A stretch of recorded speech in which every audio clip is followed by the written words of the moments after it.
In a world where the line between sacred and secular is increasingly blurred, how do we maintain spaces of reverence in our lives?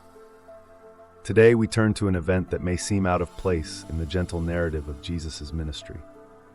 As we peel back the layers of this story, we'll uncover rich lessons about holding sacred spaces in high esteem, not just within ancient temple walls, but also within our own hearts and communities. The zeal of Jesus for God's house stands as a powerful call to purity and respect in places dedicated to worship and to scrutinize what that means for us today.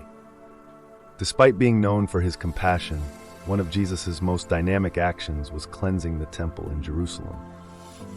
This forceful demonstration sparks a provocative question. What can this moment of divine fervor teach us about our commitment to personal and communal sanctity? Join us as we delve into the heart of Jesus' passion and confront our own practices. Do we too need a cleansing within our temples, both literal and metaphorical? Stepping into the scene, we find Jesus in the bustling heart of worship-turned-marketplace. Tables overflow with currency and goods. The air is thick with the clatter of coins and the murmur of transactions. Here, the sacred seems swallowed by the secular, the holy consumed by commerce. But Jesus, seeing beyond the surface, acts with a fiery intensity that startles all. His hands upend tables and his voice echoes through the stone corridors, a clarion call restoring sanctity where it has lapsed. This act, dramatic and decisive, reminds us that what is set apart for God should remain unblemished by worldly interests.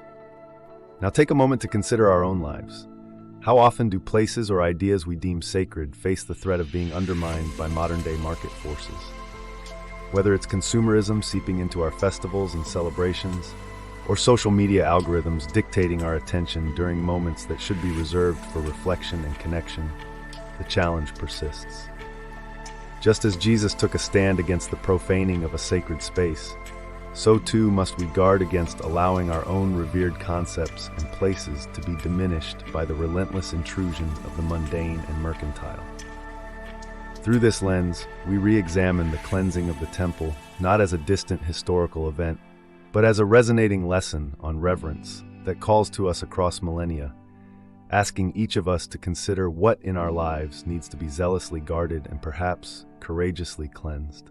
As we delve deeper into the heart of this narrative, let us turn our focus to the interpretations that have been handed down through generations. Scholars have long pondered the implications of Jesus' decisive act within the sacred walls of the temple, seeking to understand the message conveyed through his unwavering stance. Imagine a theologian, steeped in the study of ancient texts, articulating the significance of this event. Jesus' zeal was more than an objection to a physical marketplace encroaching upon a holy site. It was a profound demonstration against the spiritual complacency that had taken root among the people. The temple, intended as a house of prayer, had been tarnished by earthly transactions, losing sight of its divine purpose. This corruption of a sacred space echoes loudly in today's world, where commercialism often overshadows spiritual depth. Reflecting on Jesus' actions, we are called to assess how current market dynamics might be affecting our own pursuit of an authentic spiritual life.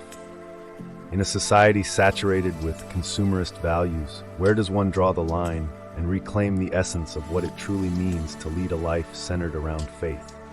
It prompts us to question, are we allowing our spiritual integrity to be compromised by the materialism that pervades our culture? Consider then the importance of this cleansing, not only as an act of physical restoration, but as a metaphorical call to purify our own spiritual practices. As we face the incessant noise of the modern-day marketplace, may we find inspiration in Jesus' resolve to safeguard the sanctity of worship against any form of contamination. Let this passage stir within us a renewed commitment to resist the temptation of allowing commercial interests to infiltrate and distract from our spiritual calling. Through these scriptural lenses, we are invited to discern the subtle ways in which our values and beliefs may be influenced, and to stand firm, as Jesus did, against any dilution of our faith's core tenets. In our exploration of the cleansing of the temple, we now turn inward, illuminating the temples within us, our bodies and our hearts. Jesus' forceful act in Jerusalem leads us to ponder the sanctity we afford our own internal dwelling places. We are temples, Scripture tells us, designed to house not merchants and money changers, but the very Spirit of God. Yet, how often do we find ourselves cluttered with the equivalent of those same traders in the form of destructive habits, toxic thoughts, or misplaced priorities that desecrate our inner sanctum? It is here that we must ask, what tables need overturning in the temple of your own life? Have you identified the negative influences that may have set up shop within your heart, diluting your spiritual fervor with their presence? Perhaps it's the table of bitterness, where old grudges lie in wait to be sold to the highest bidder of your undivided attention. Or might it be the stall of apathy, where a once vibrant faith has slipped into indifference? Maybe it's the stand of pride, offering shiny wares of self-importance that distract from humility and service. The cleansing of the temple is not just a distant event to be admired, but a vivid call to action echoing through the ages.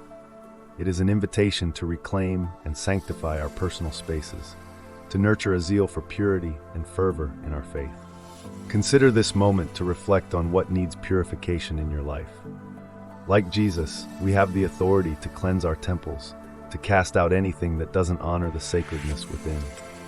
As we share in this collective introspection, embrace the challenge to seek out those corners of your being where shadows may linger, and let the light of Christ's example lead you to a place of renewal and reverence. As we reflect on the profound example set by Christ during the cleansing of the temple, we find ourselves inspired to consider our own acts of purification. Jesus' message was clear. Our lives, much like the temple, deserve to be places where holiness and purity are paramount, where the secular does not overshadow the sacred. In light of this, how might we emulate the zeal of Christ in our daily routines? Imagine beginning each day by examining our intentions, actions, and thoughts. Envision a process akin to cleansing a hallowed space, identifying what is profane and what is holy, what serves God and what detracts from His glory. To aid in this visualization, let's consider using visual aids like diagrams that delineate negative influences as clutter within a temple, then showing them being swept away in favor of serenity, peace, and divine focus. This metaphor extends beyond mere thought.